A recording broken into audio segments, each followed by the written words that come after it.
Seems helpful as I'm thinking things over, and I keep doing HVAC training. I keep getting charts, and I think of charts, and I'm saying I want to be the America's next pastor, and I'm also saying this in the midst of a world that we live in now.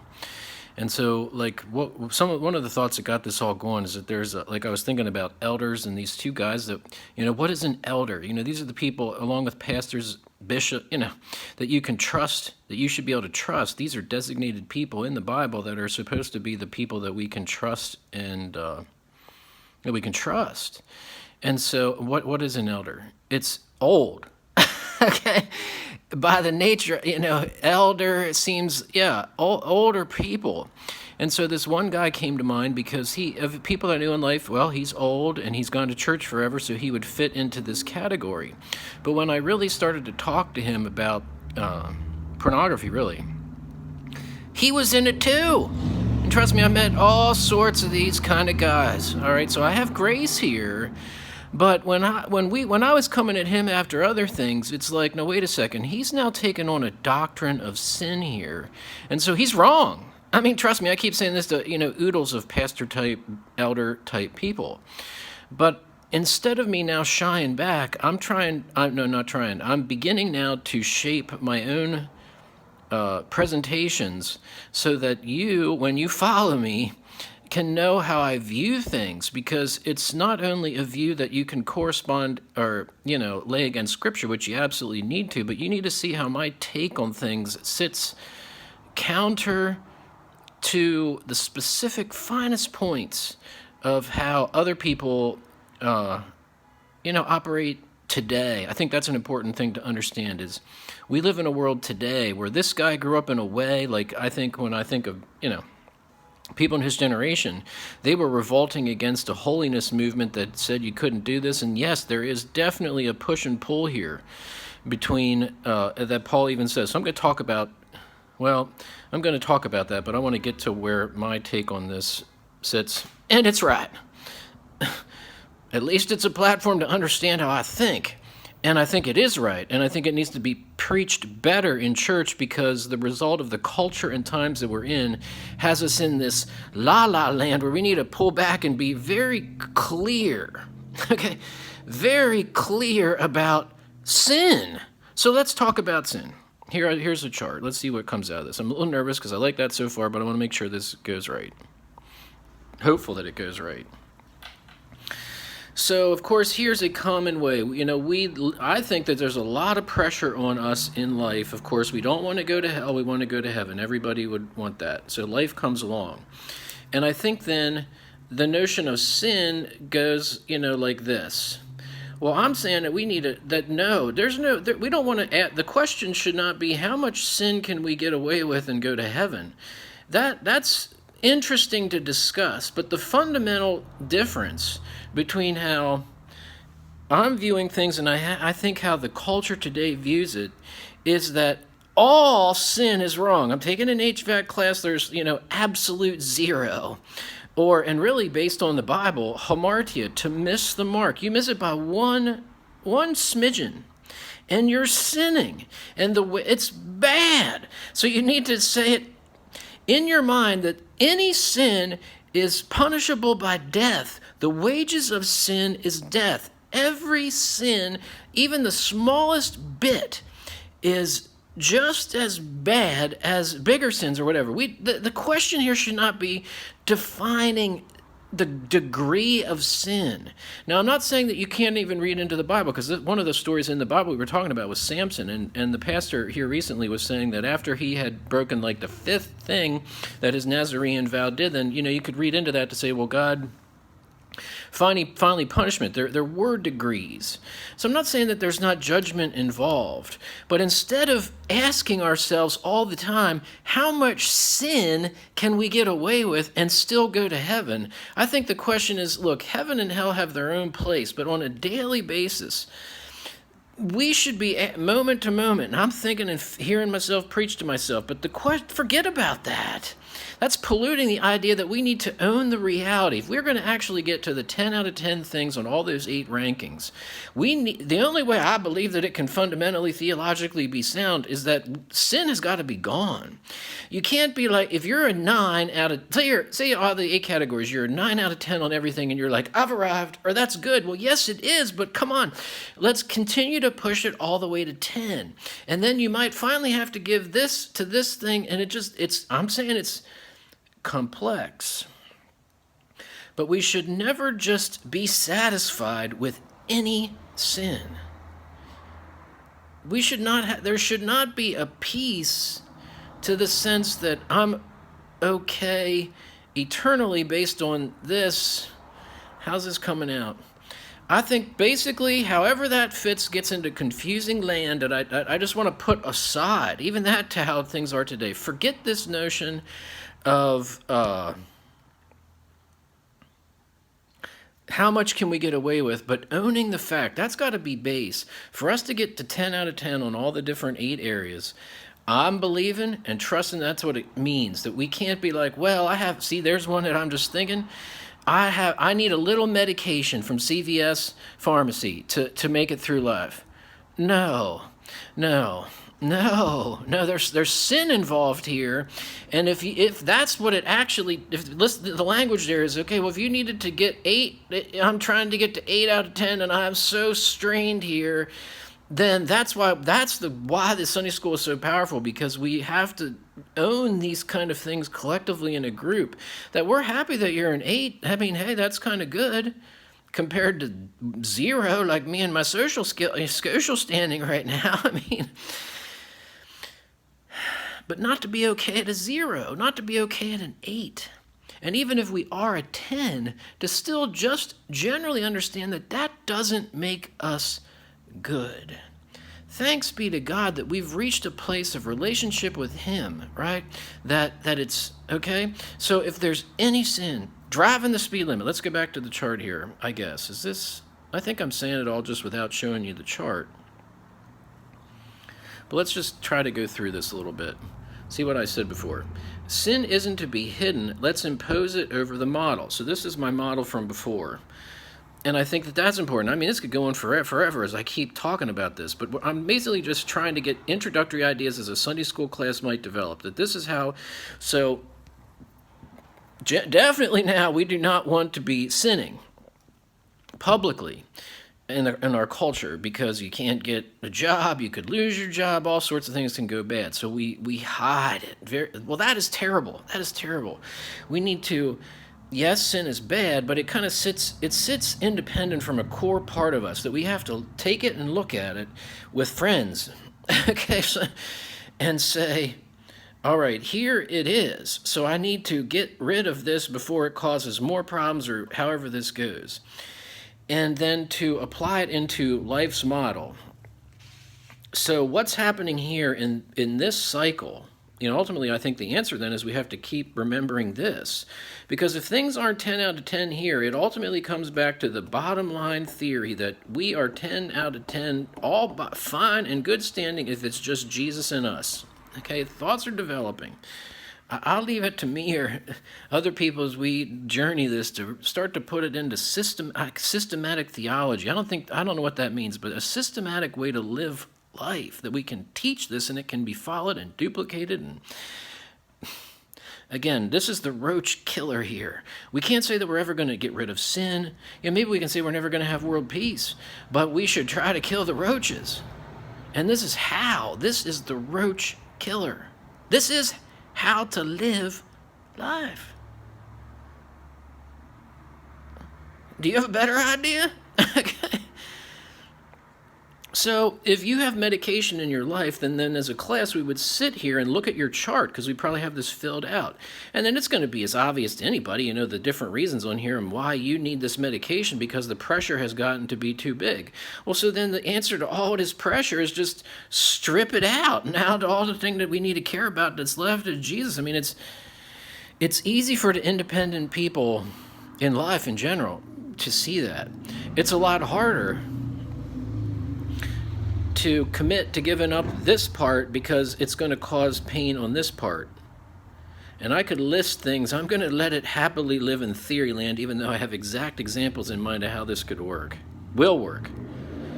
You don't want to sacrifice this, and if you don't want to do that, then the fact here is that this person and situation is abusive to the greater good that we can define clearly under Jesus. If anything is getting messed up here, we need people and others and God to help us get back to this kind of a point. And the easy test is just give it up. If you can't let it go, see, this is, the smallest of things. Sin is not defined as by degree of consequence. Sin is sin because the Bible says it's wrong. You're missing the mark. It'll be interesting for me to see if we get into things that, how to attach it. How do you know something is right or wrong? Does it have to have a Bible verse? Can there be some times where you don't have a Bible verse and it just still isn't right? Because you can certainly probably put Bible verses, but I think there's going to be a lot of flexibility here to get into just what's kind of understood as not good. We'll see how that goes.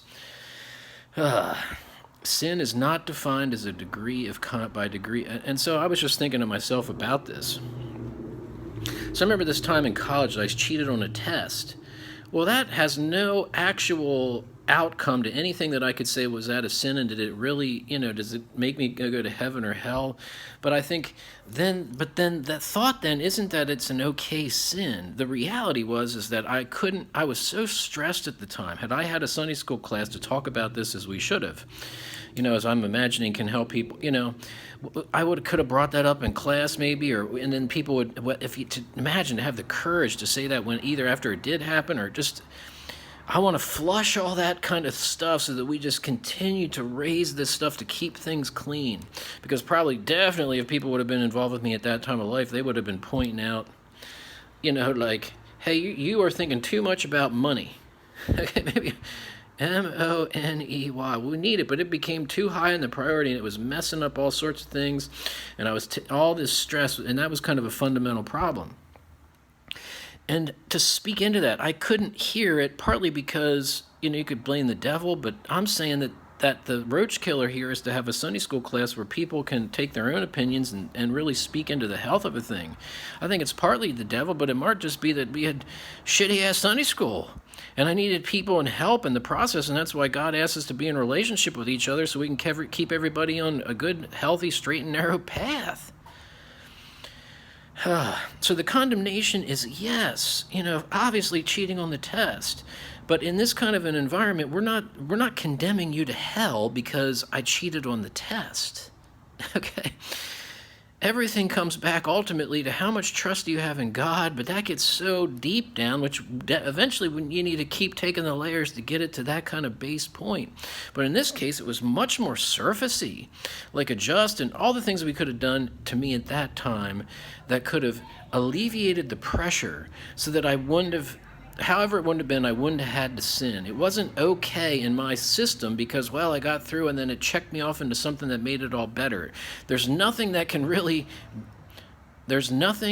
justify sin as a course of life. Nothing. Distinguishing consequences in sin from the reality that it's 0 degrees Kelvin all bad. Base 0 sin is what we're aiming for. All right? Now, yes, that didn't have any consequence. Driving over the speed limit is the same kind of thing as here. The fact that you drive over and whether the bottom line, see, that's not, there's no Bible verse about driving over the speed limit. See, that's a good example. No, but that's not good. Move so you don't have to have a car. Outside the box thinking, like when the Amish people in the buggies are thinking deep like that. Again, it can't be a rule. That's when it becomes legalism. Legalism. Legalism. No, there's no Bible verse about, and Jesus attacks that. But in that particular case, to heal a person, in that case, that's how those legalistic things get done, because in that case, in that circumstance, there's a deeper idea happening here, particularly in that person's case. I see it. That's what I want us to explore. Move. Why can't move? Because I have a house and blah, blah. Well, we'd have to think about that. But again, at the end of the day, what are we doing here? Do we want to have this be a 10 out of 10 life? And if your house gets into this thing and it starts effing up your 10s, then I'm back here saying, what's really going on here? Does that, think about this going away and think about how that, but look, the bottom line is that if that's the poison that's effing up the 10 out of 10s, then just remember, this is where we only really, right? That's where we only really need to be. Nothing. Nothing.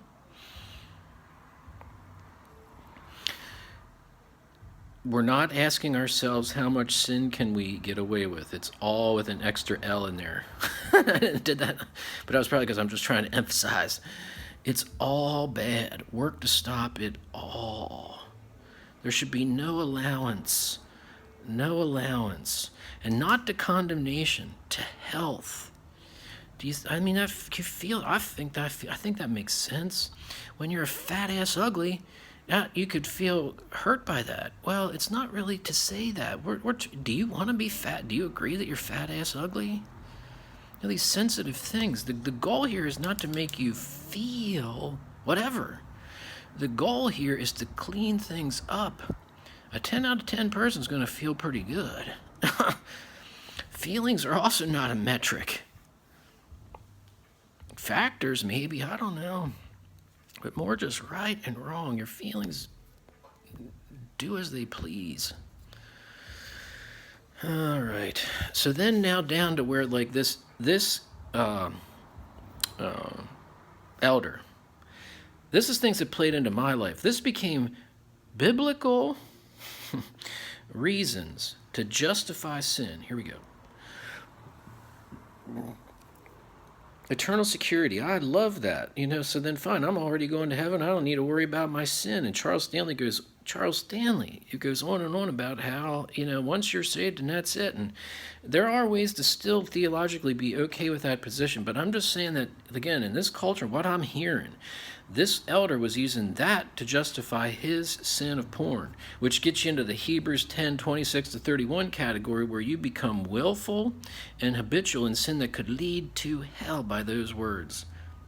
Would the devil try to trick people in this area? That's what I'm concerned about. And but again, I think forget all this and and I got to maneuver and all this to feel good, where we just simply get rid of it all. Whatever the case is, wherever you're at right now, let's just decide that sin is wrong, even the smallest thing, and let's get rid of it. Then these theologies don't become really meaningful anymore. And of course, grace and salvation by faith. And so here, let's just even look together. We are getting into things now that are just, what shall we say then? Shall we go on sinning so that grace may increase? Well, that's what I was just saying about porn. By no means. But then over here, we have Paul acknowledging, for in my beating I delight, but I see another work at me waging war against the law. Okay, so, and then here's the triumphant ending to how we can just keep on sinning. Therefore, there is now no condemnation for those who are in Christ Jesus. I think we're making something here that became a theology of sin, where, okay, we're confused, which makes sense because this is confusing, or let's just simply own something that is clear. All sin is wrong. All of it. All of it. All of it. White lies, every lie, all this. Everything. Speed limit.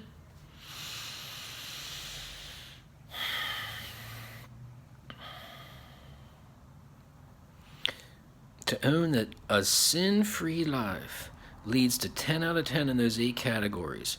And the measures as we go in these categories then can define our relationship with God.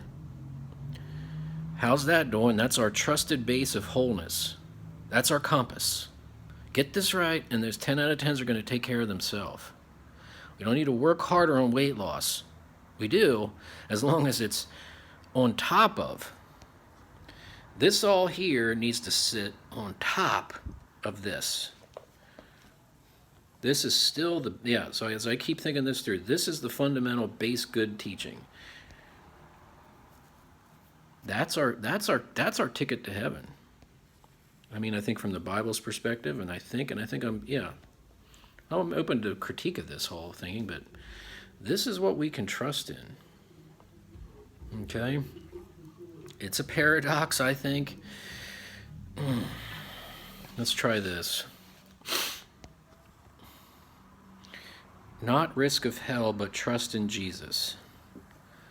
Yeah, so like everybody's got some level of sin gauge in their life. We all have some problems. I don't feel sin-free now. I should maybe be running, or how I manage my day. I mean, I have to maybe skip church tomorrow because I got behind on my, that's still, I think there's sin involved in all that's been happening here. So there's going to be, I'm not here. Okay. The sin gauge is somewhere here for me. So what's happening here? What happened here? Was I lazy? And I don't know. I'd have to think. But instead of me deciding that that's minimal in terms of my hell and heaven relationship, I think it gets into just more, what's it going to look like to live a life where we just decide that it's all bad? The fact that I'm going to skip church tomorrow is an indication of something that's not right, and we have to keep driving those things until we finally could ideally reach a place where we're 10 out of 10. I don't know that we'll be there, but that's a framework that's just different than the way we live now. I think that's why so many people just pervasively, weight is such a thing because it's so visual, right? You can just look at a person and it's a good sign just comprehensively to say whether that person is healthy or not. And then, of course, people can do that. And, it's not the only thing, but that when you look around here in Franklin County, I think everywhere, really,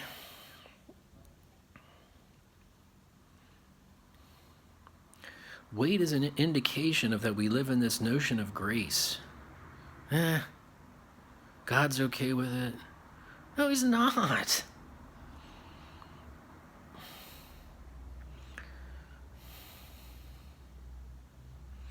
It's just a different way of thinking. We don't want to be okay with it because God's not condemning us to hell. That's not the hell and heaven relationship. This is. Okay, no matter what happens, that's what we have to be comfortable with. We're trusting in him foundationally and fundamentally. And then these become reflections of that relationship. It is a circular, spinning kind of an interaction between the two. But I think the base is that Jesus is good, and we need to always be back into that. That's the rock of Matthew 7:24 and 25. And that sin, every shred of it, one tick off that mark is bad. Striving towards 10 out of 10 in our A categories, this is a framework for life